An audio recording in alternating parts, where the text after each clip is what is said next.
Bienvenidos una vez más, viajeros de lo desconocido, a este refugio en la tormenta de información que llamamos onironautas. Esta noche no vamos a mirar al cielo buscando luces extrañas. No vamos a adentrarnos en bosques antiguos buscando criaturas olvidadas.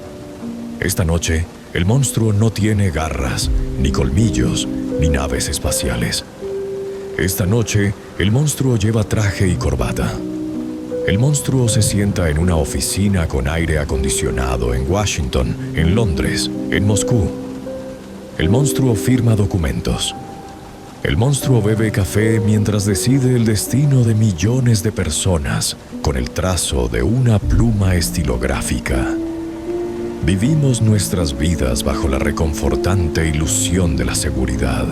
Caminamos sobre el asfalto sólido, pagamos nuestros impuestos, votamos en urnas de plástico transparente y nos decimos a nosotros mismos que el sistema funciona. Nos dicen que estamos protegidos, que hay leyes, que hay una constitución, que hay ética, que hay límites que los hombres de poder no se atreven a cruzar. Pero a veces el papel se rompe. A veces un archivista cansado en un sótano polvoriento del Pentágono comete un error y archiva un documento en la caja equivocada. O pasan 50 años y una implacable ley de libertad de información obliga a abrir una bóveda que debió permanecer sellada hasta el fin de los tiempos.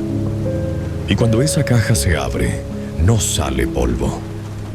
No salen polillas muertas. Salen gritos, salen ecos de dolor, sale un olor rancio a traición y a sangre seca. Lo que van a escuchar durante las próximas horas no son teorías de conspiración nacidas en un foro de internet a las 3 de la mañana. No son rumores de pasillo, son hechos, son documentos oficiales, son memorandos sellados con la palabra Top Secret en tinta roja. Son presupuestos aprobados por congresos y parlamentos, pagados con el dinero que les quitan a ustedes de sus nóminas cada mes. Esta noche vamos a leer juntos las páginas que fueron tachadas con rotulador negro.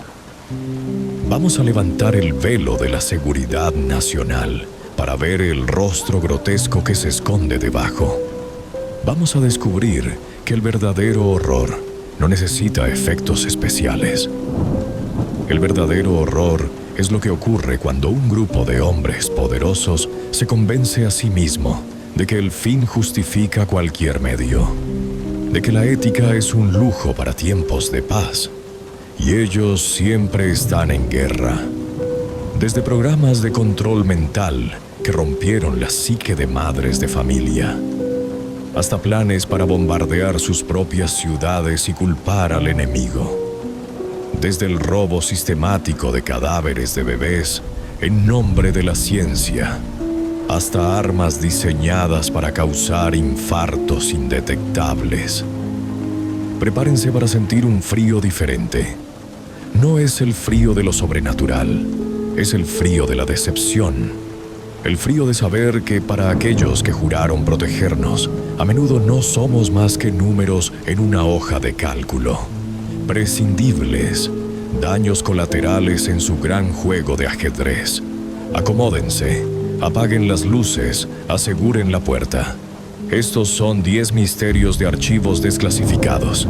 La realidad es infinitamente peor de lo que su imaginación jamás podría concebir. Misterio 1, MK Ultra, Subproyecto 68, el horror de Montreal. Para nuestro primer descenso a los infiernos de la burocracia, debemos viajar atrás en el tiempo. Estamos en la década de 1950. La Guerra Fría está en su punto más gélido. El miedo a la aniquilación nuclear es el aire que se respira cada mañana. Pero en los despachos de la CIA hay un miedo aún mayor. El miedo a la mente. La inteligencia estadounidense está convencida de que los soviéticos y los chinos han descifrado el código del cerebro humano. Creen que tienen técnicas de lavado de cerebro capaces de convertir a cualquier hombre en un títere, en un traidor, en un asesino a control remoto. Y la CIA, en su lógica retorcida, decide que no puede quedarse atrás. Deciden que ellos también necesitan esa tecnología. Necesitan el poder de romper una mente y reconstruirla a su antojo. Así nace el proyecto MK Ultra. MK Ultra no fue un solo experimento. Fue un pulpo con cientos de tentáculos. 149 subproyectos diseminados por universidades, prisiones y hospitales. La mayoría eran ilegales. Drogas, hipnosis, privación sensorial, abusos. Pero de todos ellos hubo uno que destacó por su sadismo puro. Uno que no ocurrió en una mazmorra secreta en un país del tercer mundo, sino en un prestigioso hospital universitario en una ciudad civilizada. El subproyecto 68. El escenario es el Instituto Allen Memorial, una mansión de piedra gris en la cima de una colina en Montreal, Canadá. Parecía un castillo gótico, un lugar de curación y prestigio, y el señor de este castillo no era un científico loco de película, con el pelo revuelto. Era el doctor Ewen Cameron. Cameron era un titán de la psiquiatría, presidente de la Asociación Mundial de Psiquiatría, presidente de la Asociación Americana de Psiquiatría, un hombre respetado, admirado, intocable, pero bajo su fachada de respetabilidad, Cameron tenía teorías oscuras, teorías que la CIA estaba muy dispuesta a financiar en secreto. Cameron creía en la despatronización. Creía que la única forma de curar enfermedades mentales como la esquizofrenia o la depresión severa era destruir por completo la personalidad del paciente. Borrarla. Dejar la mente en blanco, como una cinta magnética virgen, para luego grabar una nueva personalidad sana encima. Para lograr esto necesitaba sujetos de prueba. Y aquí es donde reside la verdadera tragedia. Cameron no reclutó a criminales ni a voluntarios. Reclutó a sus propios pacientes. Mujeres con depresión posparto. Hombres con ansiedad por el trabajo. Gente común que confiaba en él, que acudía al famoso doctor buscando ayuda para sus problemas cotidianos. Entraban caminando por la puerta principal. Y muchos de ellos nunca volvieron a salir mentalmente. El tratamiento que Cameron diseñó, pagado con dólares de los contribuyentes estadounidenses canalizados a través de organizaciones falsas, tenía 3 fases de pesadilla. Fase 1. El sueño prolongado. Cameron no quería que sus pacientes pensaran o se resistieran, así que los apagaba. Usaba un cóctel masivo de barbitúricos, toracin y LSD para inducir un coma artificial. Pero no era un coma de un día. Mantenía a los pacientes dormidos durante semanas, a veces hasta 3 meses seguidos. Imaginen el horror corporal.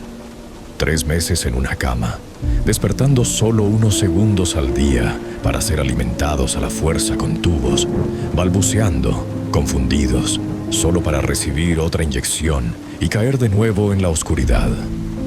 Sus músculos se atrofiaban, sus huesos se debilitaban, perdían la noción del tiempo, del espacio y de su propia identidad. Fase 2. El electroshock de aniquilación.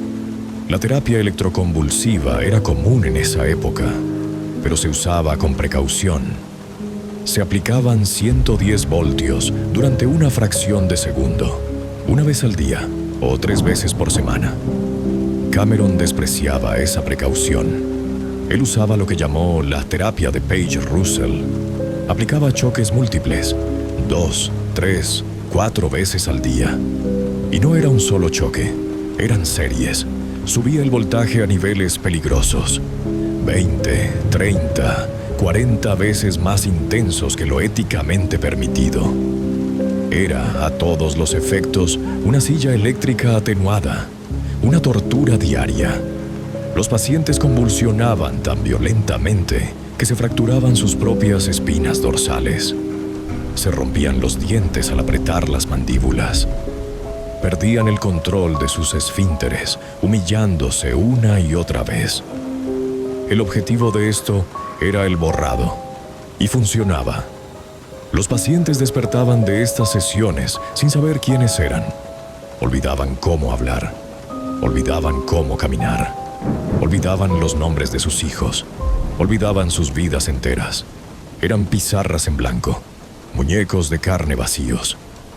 Fase 3. La conducción psíquica, Psychic Driving. Aquí es donde entra la verdadera pesadilla distópica, el toque final de ciencia ficción macabra. Con la mente vacía y rota, Cameron intentaba reprogramarlos. Llevaba a los pacientes a celdas de aislamiento. Les ponía cascos de fútbol americano modificados, con altavoces incrustados en el interior. Los ataba a la cama para que no pudieran quitarse los cascos. Y luego le daba al play. Reproducía mensajes grabados en bucle. No durante 1 hora. Durante 16 horas al día. Día tras día. Semana tras semana. Cientos de miles de repeticiones de la misma frase.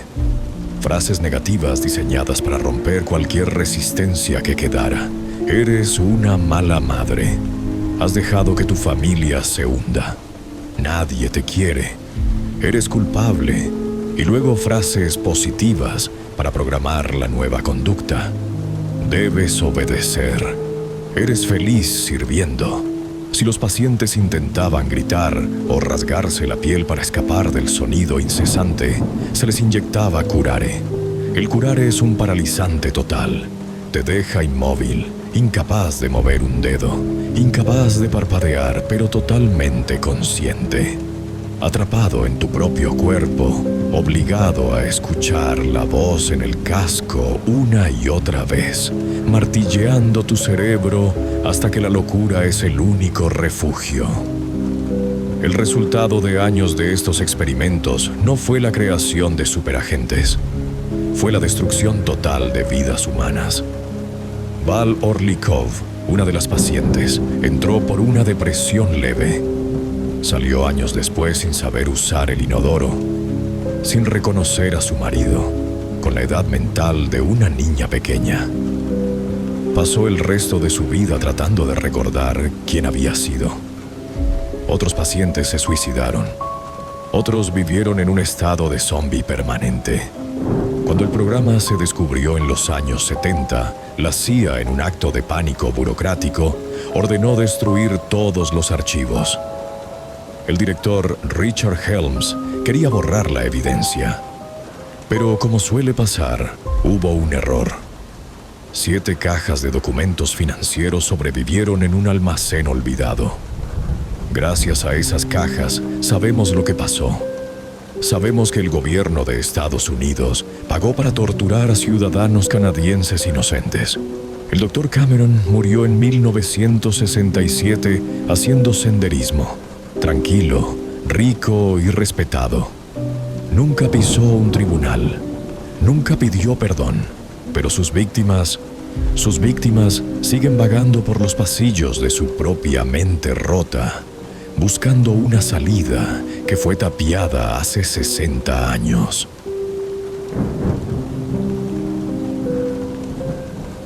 Misterio 2, Operación Northwoods, 1962. El terrorismo de falsa bandera. Si alguna vez alguien, en una cena o en una charla de café, les llama locos o paranoicos por sugerir que un gobierno sería capaz de atacar a su propia gente para justificar una guerra, no discutan. Simplemente enséñenles este documento. Operación Northwoods. Fecha 13 de marzo de 1962. Este no es un plan redactado por un agente renegado en un sótano. Fue redactado, aprobado y firmado por el Estado Mayor Conjunto, Lyman Lemnitzer, el general de más alto rango de los Estados Unidos, el hombre con el maletín nuclear. El contexto es crucial. Fidel Castro acababa de tomar el poder en Cuba. El comunismo estaba a 90 millas de Florida. La Guerra Fría estaba ardiendo. El complejo militar industrial de Estados Unidos quería invadir Cuba.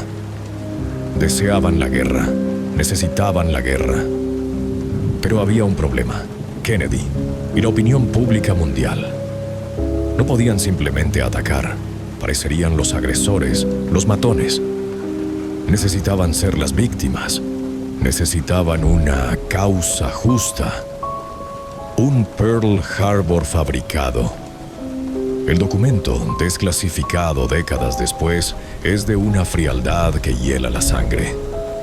El título es aséptico: Justificación para la intervención militar en Cuba.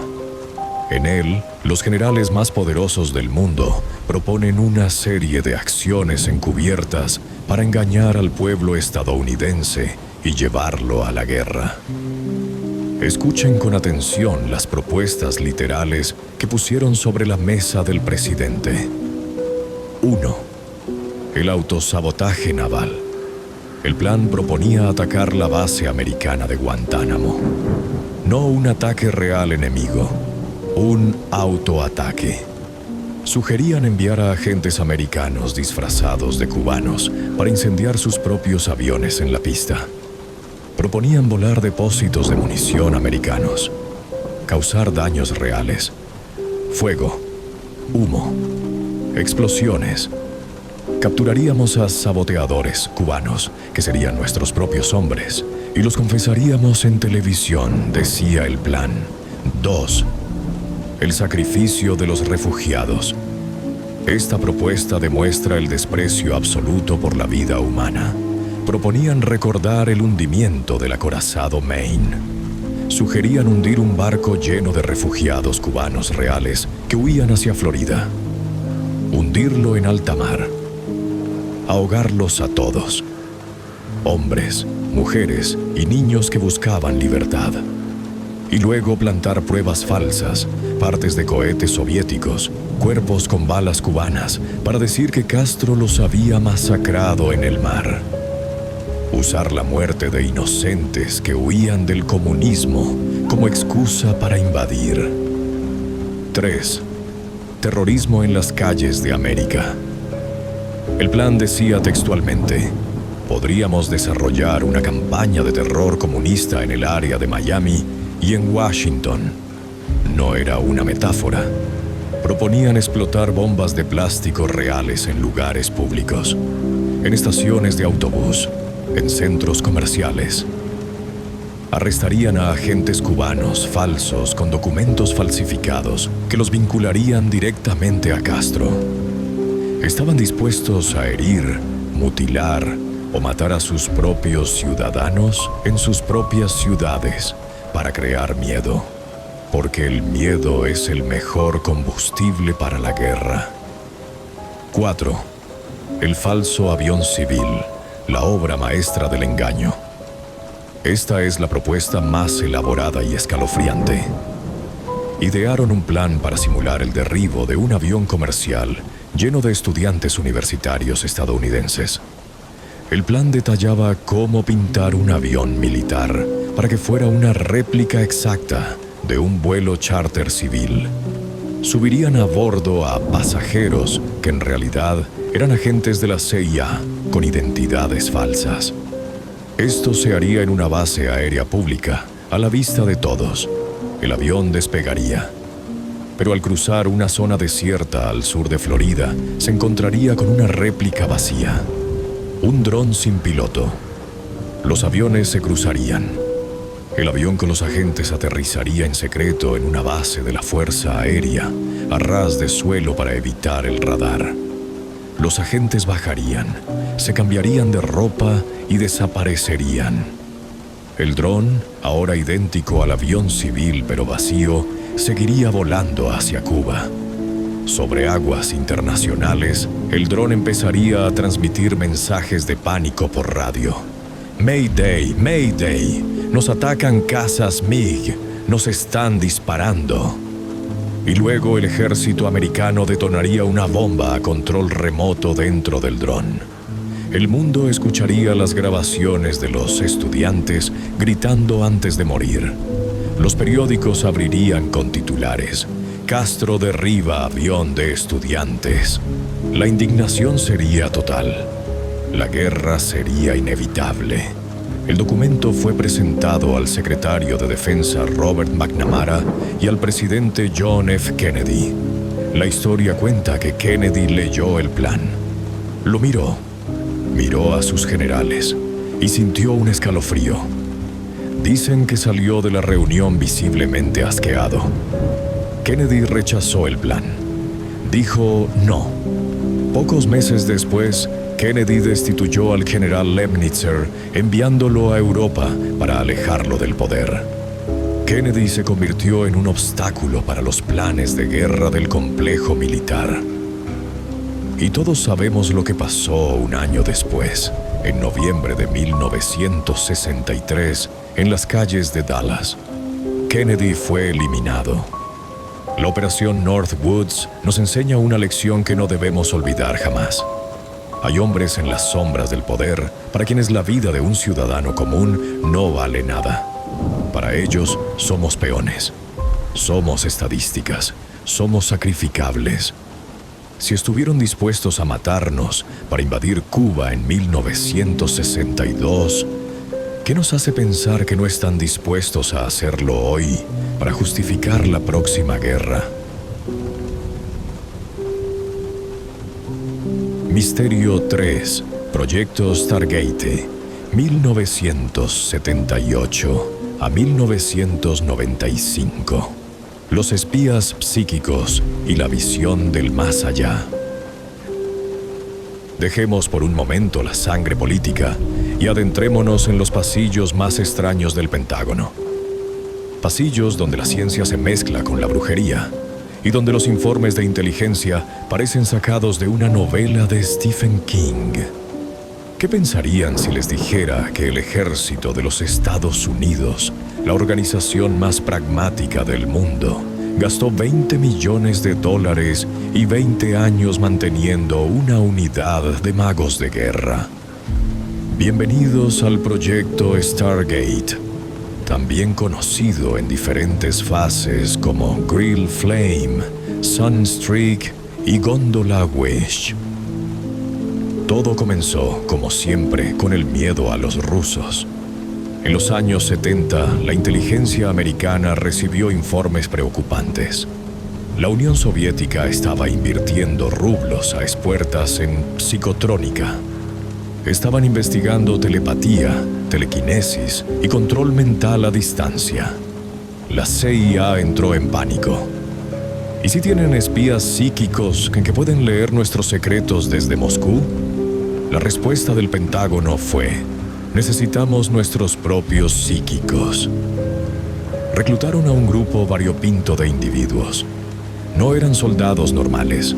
Eran personas que afirmaban tener habilidades especiales. Ingo Swann, un artista de Nueva York. Pat Price, un ex policía. Joseph McMonigal, un oficial del ejército que tuvo una experiencia cercana a la muerte. Los llevaron a Fort Meade, en Maryland. Construyeron laboratorios especiales, habitaciones insonorizadas, jaulas de Faraday para bloquear ondas electromagnéticas. El objetivo: la visión remota, remote viewing, la capacidad de proyectar la conciencia fuera del cuerpo, viajar a través del espacio y el tiempo y ver lo que hay en un lugar específico, solo con unas coordenadas geográficas. Parece una locura, parece un fraude.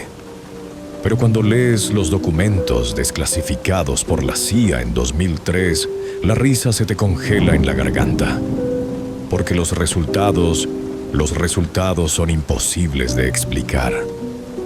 Uno de los casos más famosos y documentados es la sesión de Júpiter.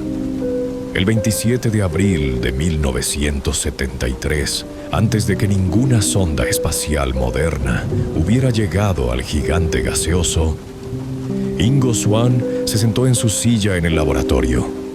Le pidieron que fuera a Júpiter. Swann entró en trance. Empezó a describir lo que veía. Habló de tormentas de cristales de hielo. Habló de colores que no coincidían con los libros de texto de la época. Y luego dijo algo que hizo que los astrónomos presentes pusieran los ojos en blanco. Veo un anillo. Hay un anillo muy fino de rocas y polvo alrededor del planeta.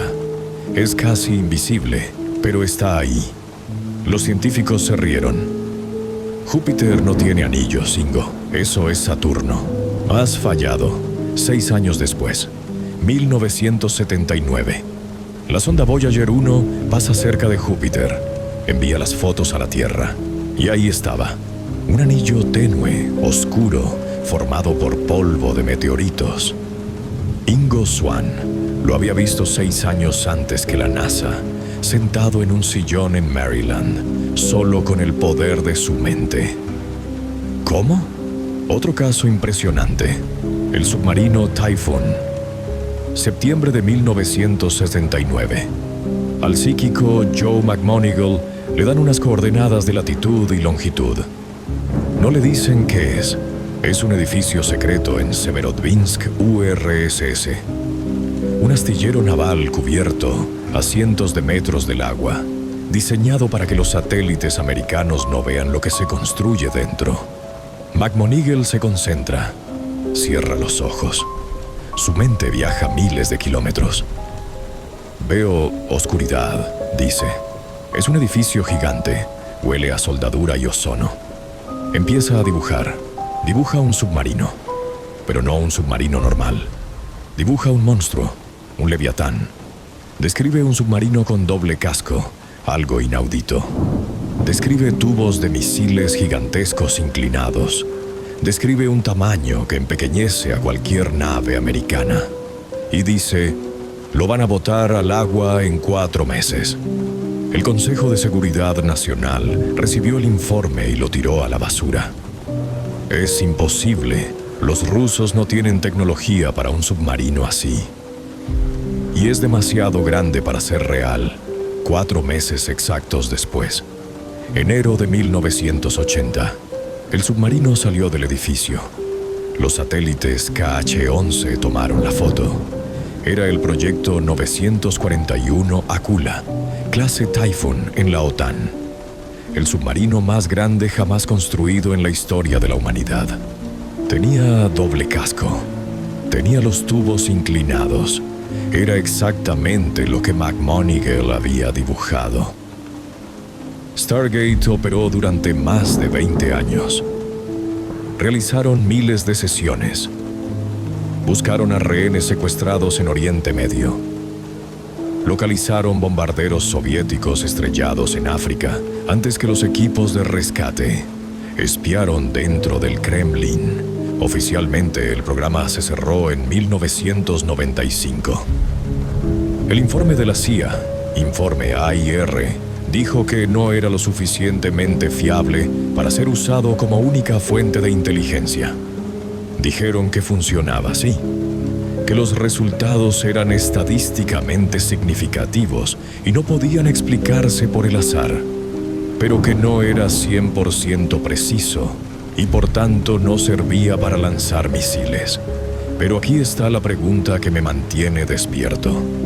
Si tenían una herramienta que funcionaba, aunque fuera un 20% o un 30% de las veces, ¿realmente la tirarían a la basura? ¿O simplemente hicieron lo que siempre hacen? Clasificarlo aún más alto, cambiarle el nombre, moverlo del ejército al presupuesto negro, a contratistas privados como SAIC o Lockheed Martin, donde la ley de libertad de información no puede tocarlo. Es muy probable que el proyecto Stargate nunca terminara. Es muy probable que ahora mismo, en algún sótano sin ventanas de Virginia, haya un hombre o una mujer con los ojos cerrados, en silencio, paseando su mente por el interior de tu casa. Misterio 4. Proyecto Sunshine, 1950. Los ladrones de cuerpos radiactivos. Este misterio nos obliga a mirar a la cara la verdadera banalidad del mal. No es un mal que grita, es un mal que susurra en los pasillos de un hospital infantil. A principios de los años 50, la Comisión de Energía Atómica, AEC, tenía un dilema científico.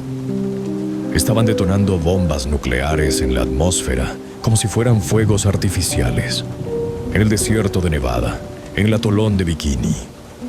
Sabían que el polvo radiactivo, el fallout, estaba siendo arrastrado por el viento alrededor de todo el planeta. Pero no sabían cuánto daño estaba haciendo realmente. Su mayor preocupación era el estroncio 90. El estroncio 90 es un isótopo radiactivo particularmente insidioso. Químicamente se parece mucho al calcio. Cuando entra en el cuerpo humano, a través de la leche, el agua o las plantas, el cuerpo lo confunde con calcio y lo usa para construir huesos. Una vez fijado en el hueso, el estroncio 90 irradia la médula ósea desde dentro durante años, causando leucemia y cáncer de huesos. La AEC necesitaba saber cuánto estroncio 90 había absorbido ya la población mundial. Para eso necesitaban huesos, pero no valían huesos de ancianos. Los huesos viejos ya no absorben calcio nuevo. Necesitaban huesos en crecimiento, huesos ávidos de calcio. Necesitaban huesos de bebés y niños pequeños. Así nació el proyecto Sunshine. La realidad era una red global de robo de cadáveres. El doctor Willard Levy, un científico brillante, famoso por inventar la datación por carbono 14 y futuro premio Nobel, fue uno de los directores del proyecto. En una transcripción desclasificada de una reunión secreta en 1955, Levy dice con total frialdad: los huesos humanos son la máxima prioridad.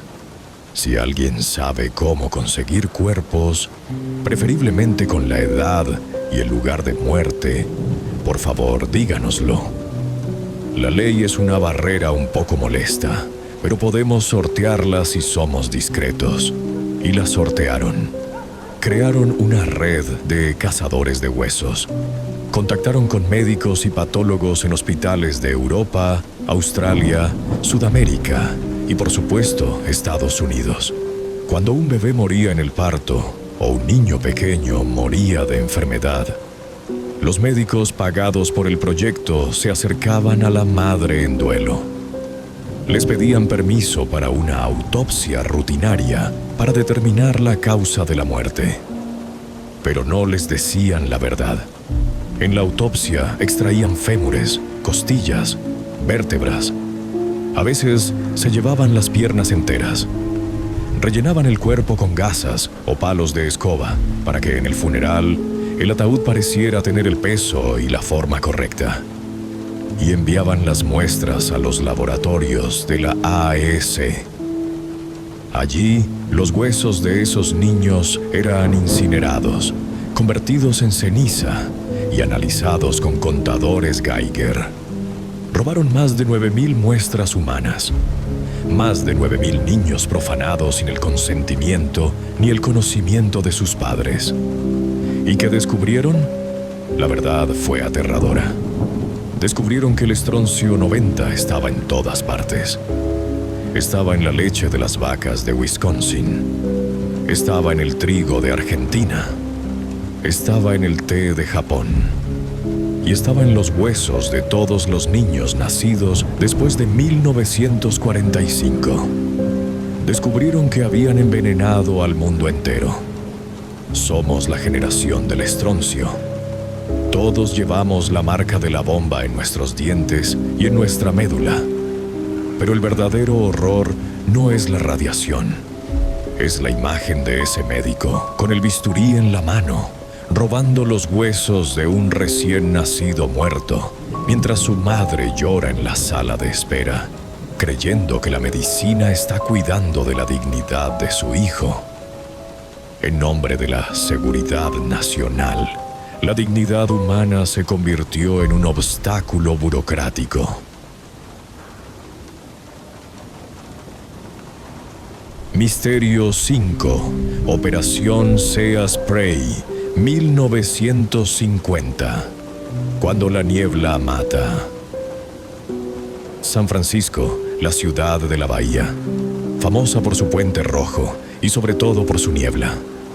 Esa niebla espesa, blanca y fría que entra desde el Pacífico y envuelve las calles como un manto misterioso. En septiembre de 1950, la niebla trajo algo más que humedad. Trajo la muerte. La Marina de los Estados Unidos quería probar la vulnerabilidad de una gran ciudad americana ante un ataque biológico. La lógica era, si los soviéticos lanzan una nube de bacterias desde un submarino frente a la costa, ¿hasta dónde llegará? ¿A cuánta gente matará?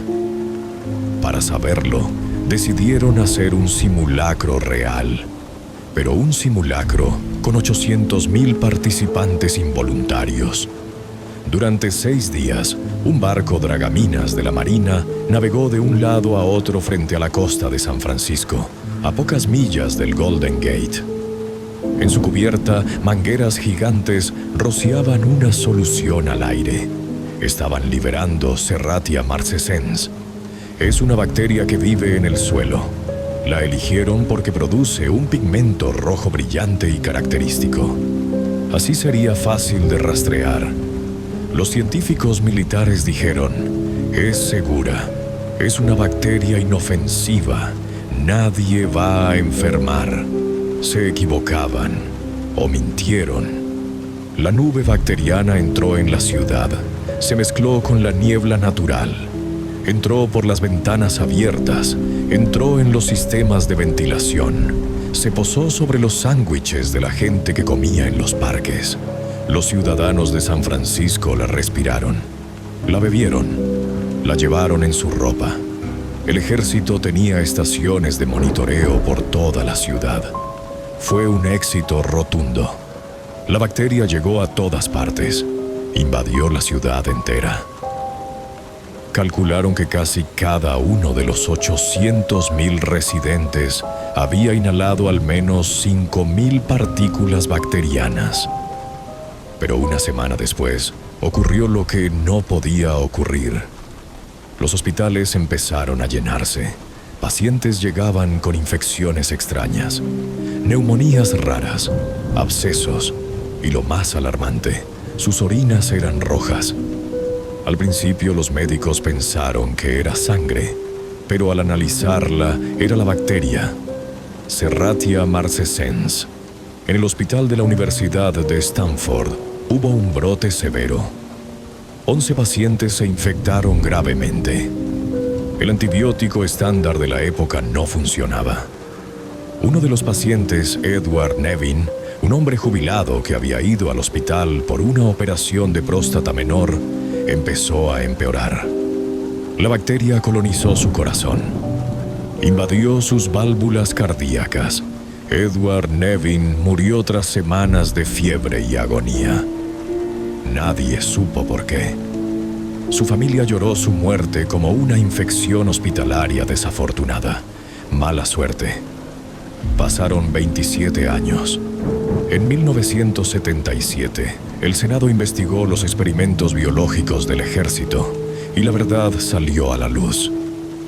El nieto de Edward Nevin leyó los periódicos, vio la fecha del experimento, vio la bacteria usada y conectó los puntos. Mataron a mi abuelo, dijo. La familia demandó al gobierno de los Estados Unidos. Fue un juicio largo y doloroso. El gobierno admitió haber rociado la bacteria, pero argumentaron 2 cosas. Primero, que no podían probar al 100% que la bacteria que mató a Nevin fuera la misma del barco, aunque era una cepa idéntica y extremadamente rara en hospitales. Y segundo, y más insultante, argumentaron inmunidad soberana. Dijeron que el gobierno tiene derecho a realizar pruebas para la defensa nacional, incluso si esas pruebas causan daños a civiles, porque el bien mayor de proteger al país de un ataque soviético justifica el sacrificio de unos pocos. El juez falló a favor del gobierno. La familia Nevin no recibió ni un centavo, ni una disculpa. San Francisco no fue el único caso. Rociaron bacterias en el metro de Nueva York, rompiendo bombillas en las vías. Rociaron químicos de zinc-cadmio sobre escuelas pobres en St. Louis y Minneapolis. Nos usaron como ratas de laboratorio en una jaula gigante. Y cuando las ratas murieron, simplemente anotaron el dato y pasaron a la siguiente página. Misterio 6, la pistola de infartos, 1975. El asesinato perfecto. La CIA siempre ha tenido una división de juguetes, la división de servicios técnicos, los equivalentes reales de Q en las películas de James Bond, pero sus inventos no son relojes láser divertidos, son herramientas de muerte. En 1975, tras el escándalo de Watergate, el Congreso de los Estados Unidos decidió investigar las actividades ilegales de la CIA. Se formó el Comité Church. Fue un espectáculo televisado. Los directores de la CIA tuvieron que sentarse y responder preguntas bajo juramento. El momento más icónico de esas audiencias, una imagen que ha sido borrada de la memoria colectiva, pero que está en los archivos de video, ocurrió cuando el senador Frank Church levantó un objeto sobre la mesa. Parecía una pistola Colt 1911 modificada. Tenía una mira telescópica extraña, montada en la parte superior. ¿Qué es esto?, preguntó el senador. El director de la CIA, William Colby, tuvo que explicarlo. Era el arma del asesinato perfecto. La Heart Attack Gun, pistola de infartos. Esta arma no disparaba balas de plomo. Disparaba un pequeño dardo hecho de agua congelada y una toxina especial. El mecanismo era silencioso. Podía funcionar con aire comprimido o con una descarga eléctrica. Apenas hacía el ruido de un clic. El alcance era de unos 100 metros, pero la genialidad macabra estaba en la munición. El dardo de hielo contenía saxitoxina. Es un veneno neurotóxico extraído de mariscos y algas rojas, extremadamente potente. El dardo era tan fino como un cabello humano. Al ser disparado, podía atravesar la ropa de la víctima. Al impactar en la piel, la víctima solo sentía una pequeña picadura, como si le hubiera picado un mosquito. La mayoría de la gente se rascaría el brazo y seguiría caminando, sin saber que ya estaba muerta. El hielo del dardo se derretía casi instantáneamente con el calor corporal. No quedaba nada. No había bala. No había fragmentos de metal. No había entrada de herida visible, solo un punto rojo minúsculo que desaparecía rápido. La toxina entraba en el torrente sanguíneo. En cuestión de minutos causaba un colapso cardiovascular. El corazón se detenía. La víctima caía al suelo. Cuando llegaba la ambulancia ya no había nada que hacer. Cuando el forense hacía la autopsia, ¿qué encontraba? Un corazón que había dejado de latir. Las arterias quizás un poco obstruidas, como en casi cualquier adulto. Diagnóstico: infarto de miocardio natural. Muerte por causas naturales. Caso cerrado. La toxina se degradaba y no aparecía en los análisis toxicológicos estándar de la época. Es el crimen perfecto. Indetectable. Imposible de rastrear. El senador Church preguntó: ¿se ha utilizado esta arma contra seres humanos? El director de la CIA dudó. miró sus papeles y dijo: no tenemos registros de que se haya utilizado. No tenemos registros.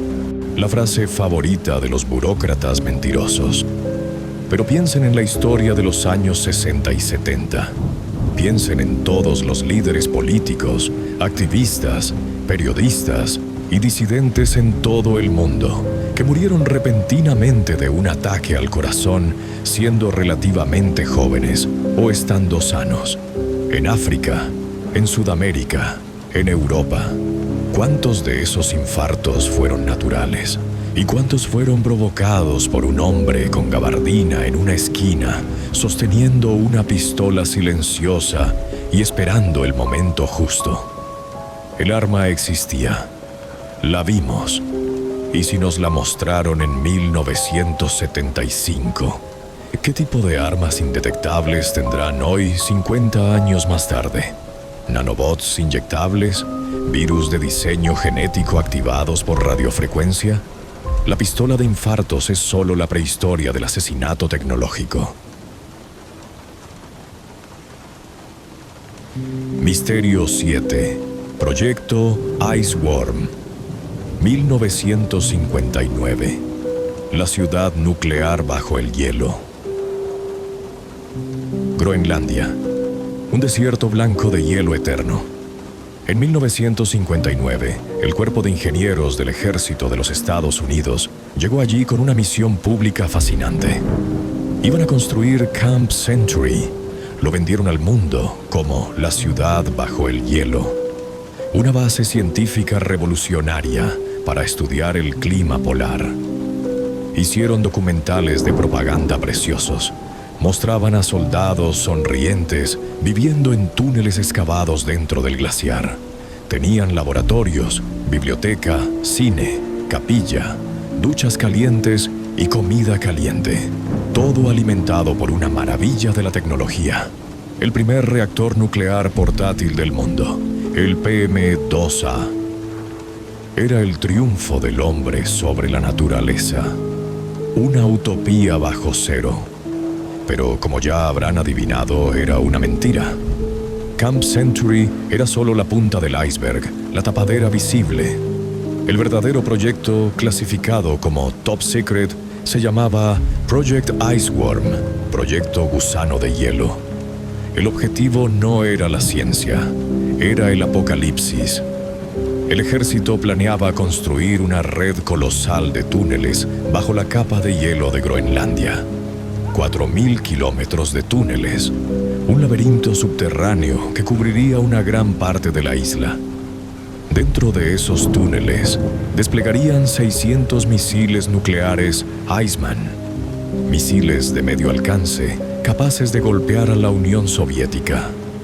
Para evitar que los rusos los destruyeran, los misiles estarían montados en trenes especiales sobre rieles. Estos trenes nucleares se moverían constantemente por el laberinto de hielo, día y noche, en un bucle infinito. Nunca estarían en el mismo sitio dos veces.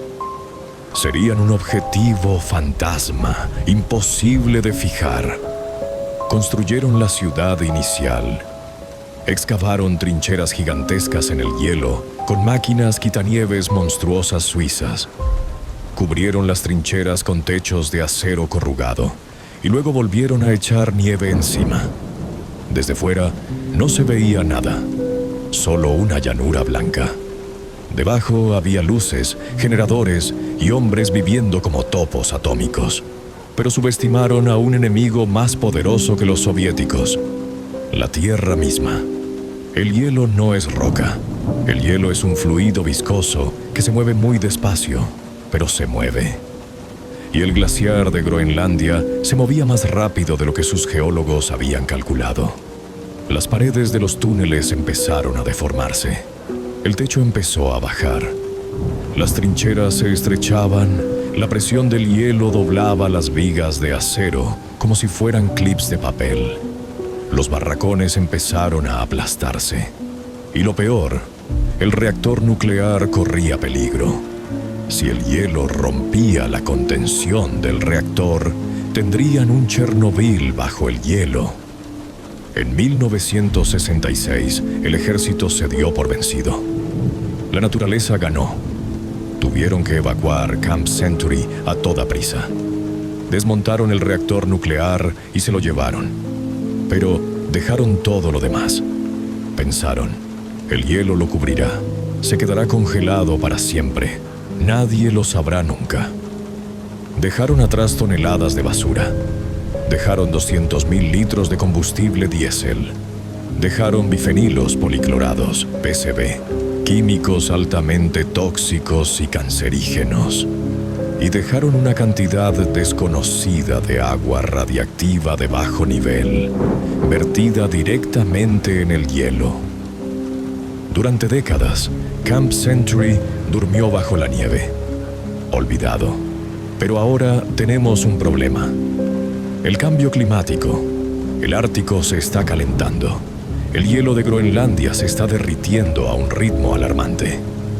Un estudio reciente de geofísicos estima que, en las próximas décadas, la tumba de hielo de Camp Century se abrirá. La base saldrá a la superficie, y todo ese veneno, el combustible, los PCB, la radiación, será liberado. Fluirá hacia el océano. Contaminará las aguas del Atlántico Norte. Entrará en la cadena alimentaria. El gusano de hielo está muerto, pero su cadáver tóxico está a punto de emerger para envenenarnos a todos. Es una bomba de tiempo ecológica dejada por la paranoia de la Guerra Fría, y el reloj está corriendo. Misterio 8, Operación Popeye, 1967 a 1972. Los dioses del clima y el barro eterno. ¿Alguna vez han mirado una tormenta y se han preguntado si era natural? La idea de controlar el clima, de usar el tiempo meteorológico como arma, suena a villano de cómic. Suena a ciencia ficción barata. Pero entre 1967 y 1972, en el sudeste asiático, fue una realidad operativa diaria. Bienvenidos a la guerra de Vietnam, pero no a la guerra de balas y napalm que ven en las películas, a la guerra del agua. El problema estratégico de Estados Unidos era la ruta Ho Chi Minh, una red de caminos y senderos ocultos bajo la densa selva que corría desde Vietnam del norte, pasando por Laos y Camboya hasta el sur. Por allí el Vietcong movía miles de toneladas de armas, comida y soldados.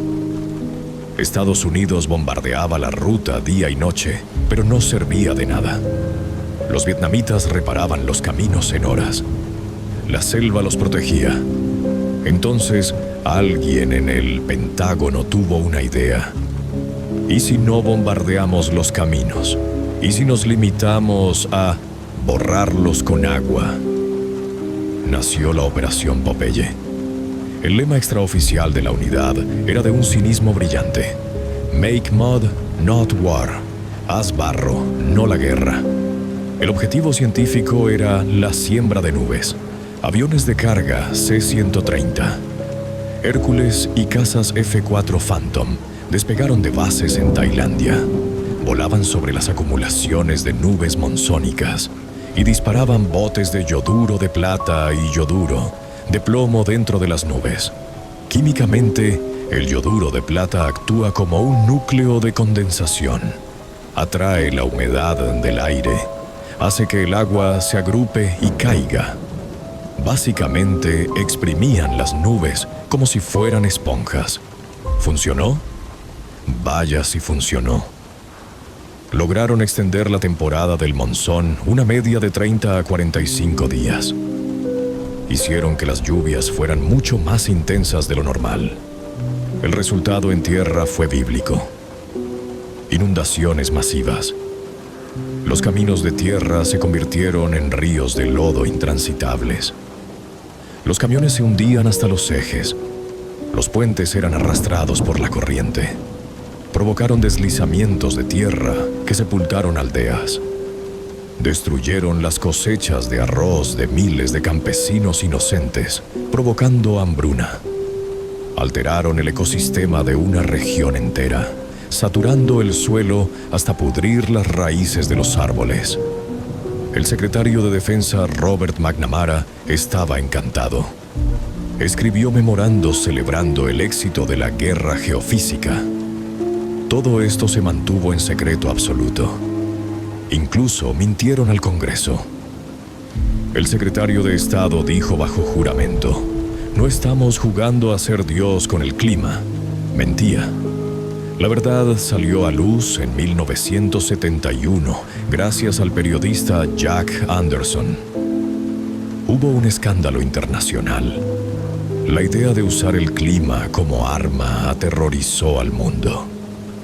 Llevó a la firma de la Convención ENMOD de la ONU en 1977, prohibiendo la modificación ambiental con fines hostiles. Pero, de nuevo, la pregunta incómoda persiste.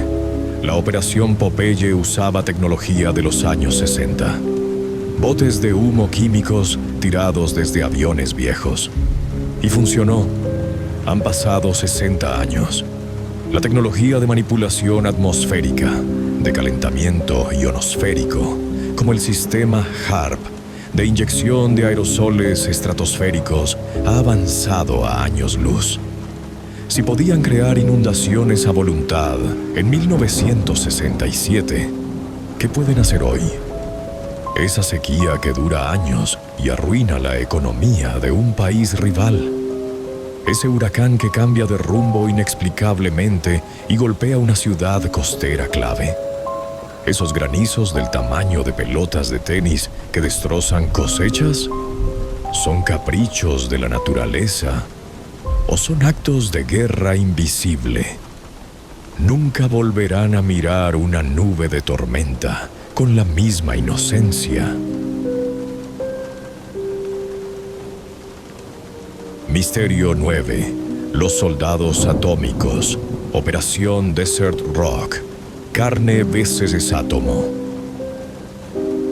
Volvamos a Nevada, al desierto. En los años 50, las pruebas nucleares atmosféricas eran casi una atracción turística en Las Vegas. Se veían los hongos nucleares desde los hoteles. Miss Bomba Atómica posaba en bikini.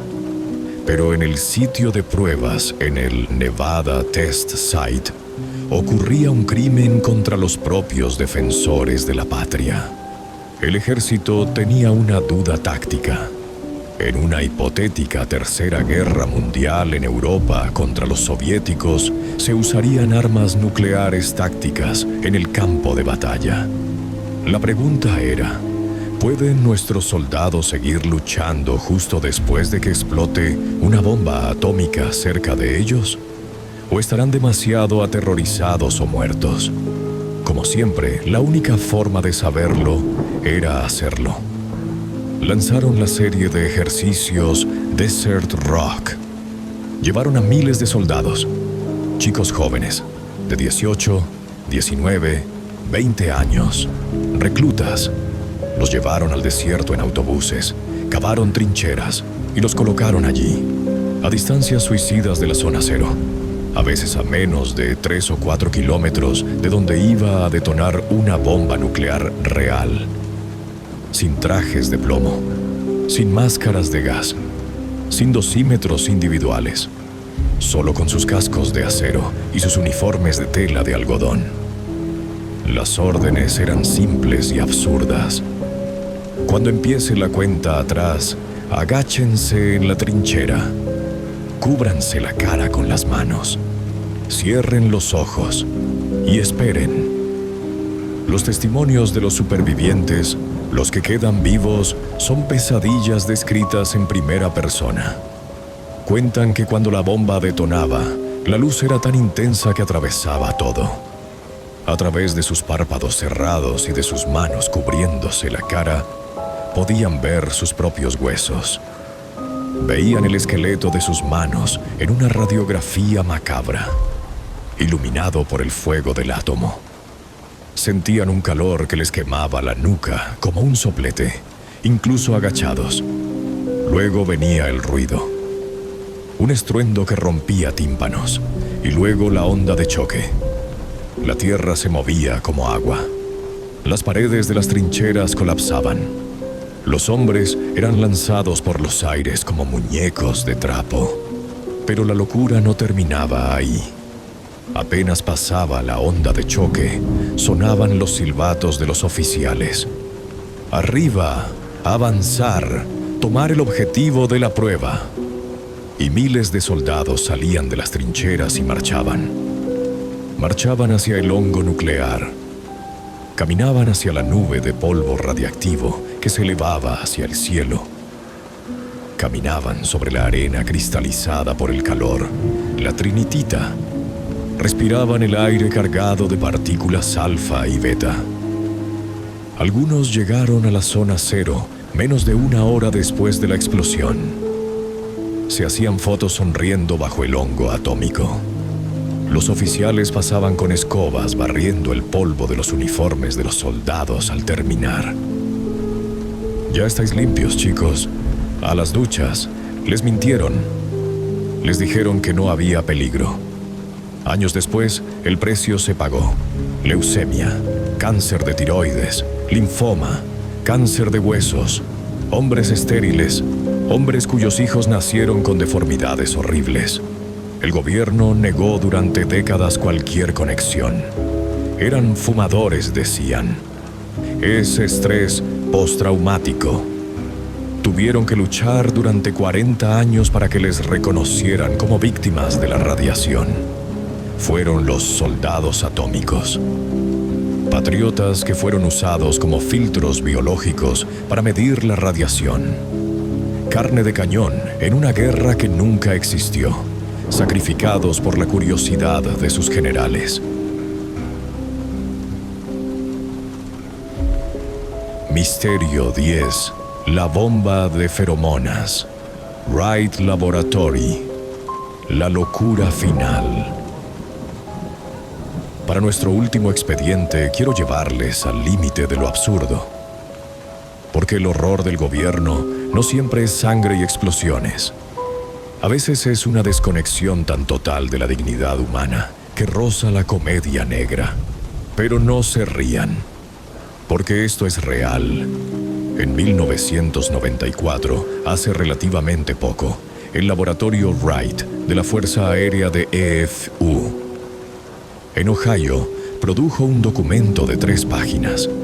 Era una propuesta solicitando presupuesto para desarrollar una nueva generación de armas no letales.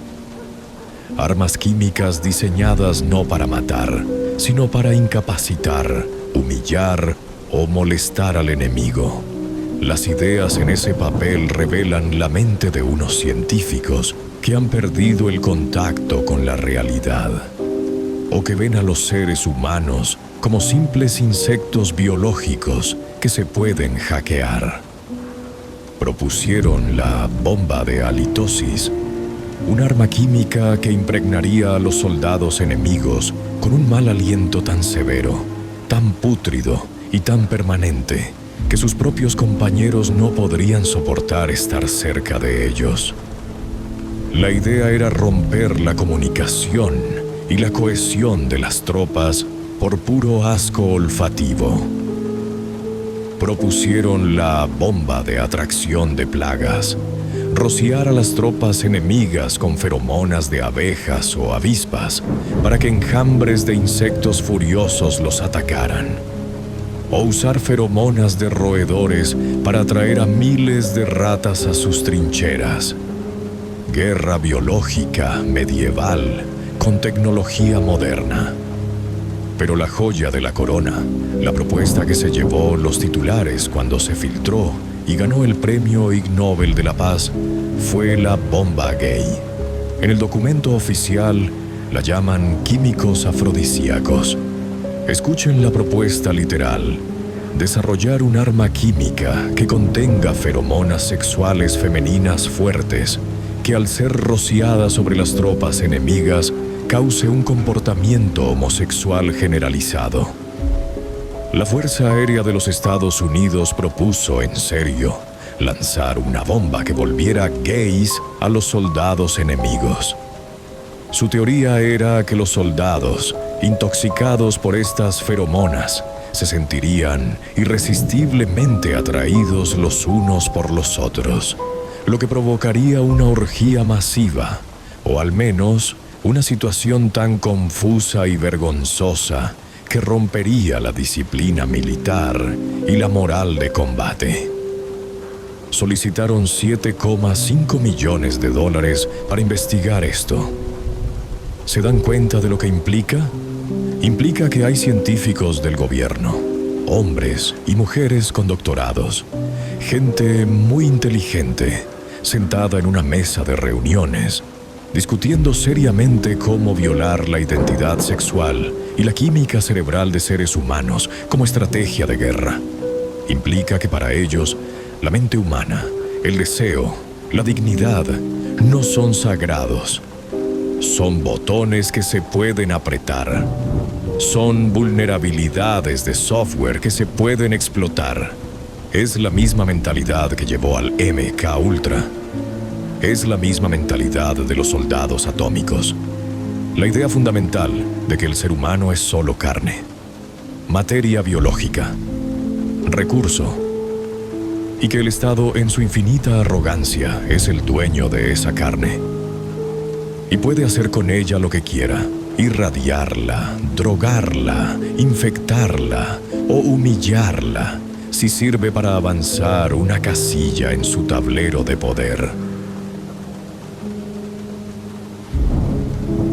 Hemos recorrido 10 pasillos de la Casa de los Horrores. 10 historias que son hechos históricos probados. Pero recuerden una cosa antes de irse a dormir. Estos 10 casos son solo los que sabemos.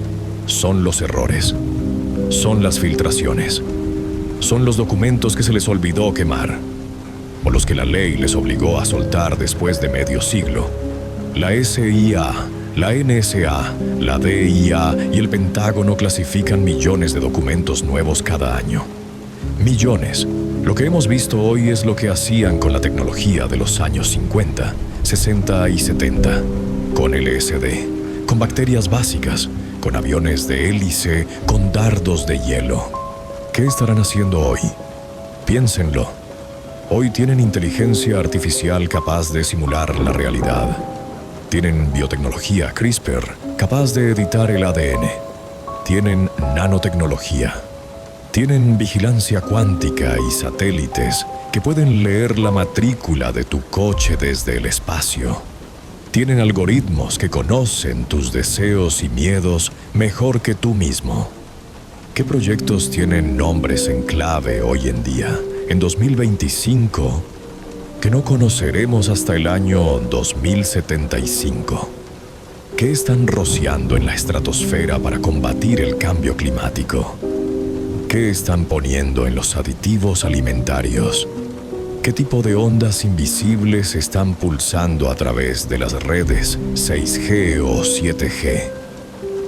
¿Son nuestros pensamientos realmente nuestros o estamos siendo conducidos psíquicamente por algoritmos sutiles a una escala que el Dr. Cameron ni siquiera podría soñar? Vivimos en una casa de paredes de cristal, pero el cristal está tintado. Nosotros no podemos ver hacia afuera. No podemos ver a los que nos observan. Pero ellos siempre pueden ver hacia adentro. No dejen que el miedo les paralice, pero tampoco dejen que la comodidad les ciegue. Mantengan los ojos abiertos, onironautas.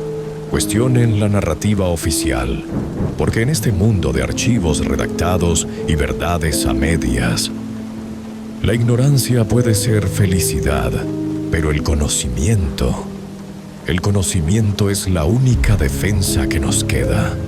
Buenas noches y buena suerte.